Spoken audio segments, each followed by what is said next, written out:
Halo, assalamualaikum teman-teman. Udah lama nggak bikin video, jadi karena udah punya komitmen, pengen produktif, pengen lebih baik lagi, terutama mau menjelang Ramadan ini.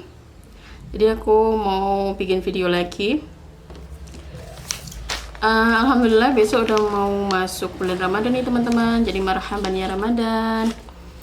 Apa yang kalian persiapkan saat menjelang Ramadan ini? Pasti udah banyak banget ya. Ada yang persiapan bersih-bersih, ada yang persiapan mama mungkin mau belanja bahan makanan atau food preparation untuk isi kulkasnya buat rencana buka dan sahurnya ya teman-teman. Jadi kali ini aku hanya cuma sharing aja, cuma curhat aja.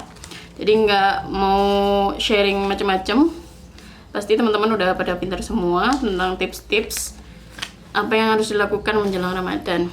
Jadi tiap orang berbeda ya. Kalau ini versi aku. Jadi kalau teman-teman menjelang Ramadan, terutama kalau aku pastiin dulu hutang puasa kalian atau hutang puasa kita lunas sebelum menjelang Ramadan. Karena itu penting banget, karena nanti kita mau masuk ke puasa berikutnya. Masa puasa yang tahun lalu belum lunas, kita ini lagi utang lagi gitu ya, terutama perempuan ya.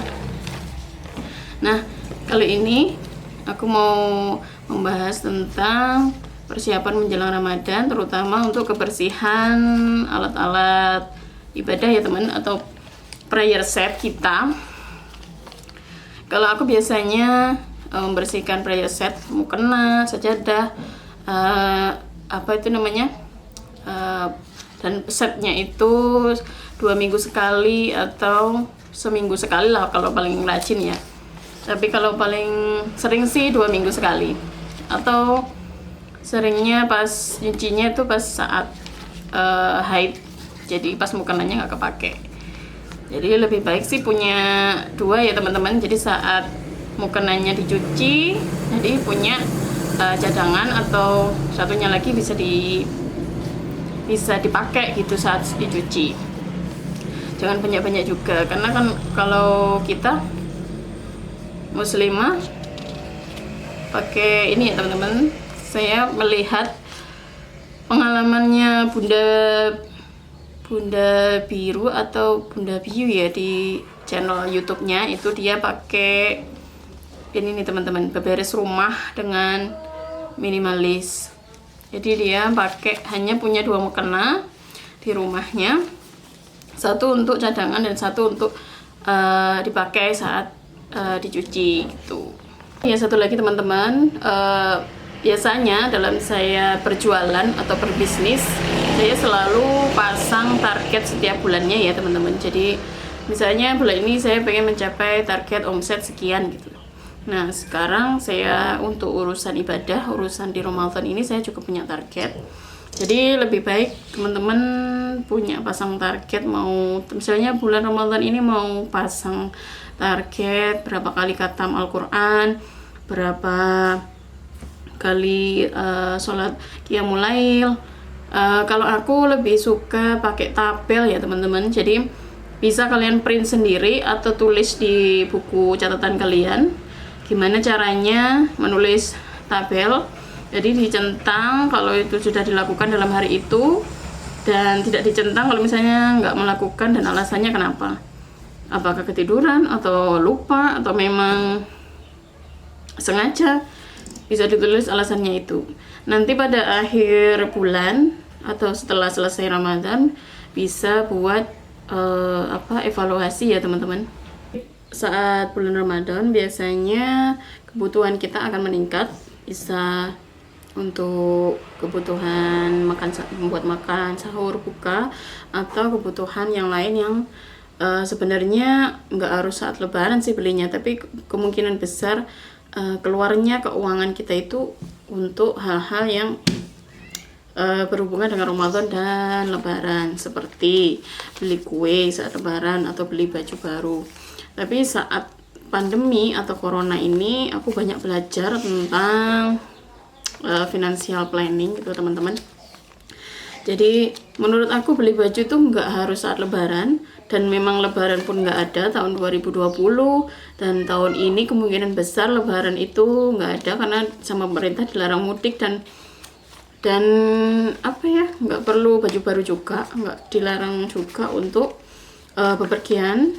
Jadi menurut aku itu saving money ya, salah satu cara untuk menghemat, untuk saving money. Jadi uangnya, budget kita untuk beli baju itu bisa kita alokasikan ke hal-hal lain yang lebih penting dari sekedar beli baju. Untuk beli kue sebenarnya nggak terlalu hektik atau terlalu heboh seperti tahun-tahun sebelumnya. Jadi biasanya tetap beli kue, beli makanan cemilan untuk untuk lebaran, tapi nggak sebanyak yang sebelum-sebelumnya karena pasti tamunya nggak sebanyak seperti dulu ya teman-teman. Dan pastinya tahun ini akan sangat berbeda karena kebanyakan yang merantau itu tidak boleh mudik atau mudiknya ditunda setelah lebaran, yang seharusnya biasanya lebaran itu banyak yang pulang, akhirnya sama pemerintah nggak boleh. Itu pasti sangat-sangat berbeda. Jadi nggak usah sedih, kalian nggak sendiri, kita sama gitu kan. Alhamdulillahnya meskipun saya tahun ini nggak mudik, tapi pernah merasakan merantau itu rasanya seperti apa dan nggak bisa pulang. Jadi teman-teman, semoga Ramadan ini meskipun nggak sama dengan tahun-tahun sebelumnya, mudah-mudahan kita bisa melaksanakan dengan semangat baru, semangat untuk beribadah, semangat untuk memperbaiki diri. Nggak cuma, kalau kata guru saya gini, nggak cuma target omset, target bisnismu yang kamu pikirkan setiap hari, tapi juga target ibadahmu juga harus kamu pikirkan, karena kita nggak hidup di dunia ini untuk selamanya. Jadi teman-teman, semoga video ini bermanfaat. Jangan lupa like, comment, dan subscribe. Kemudian selamat menjalankan ibadah puasa. Dan share dong di komen bikin video apa lagi, karena udah kadang-kadang pikiran udah mulai stuck sama ide ya, padahal jarang bikin video sebenarnya.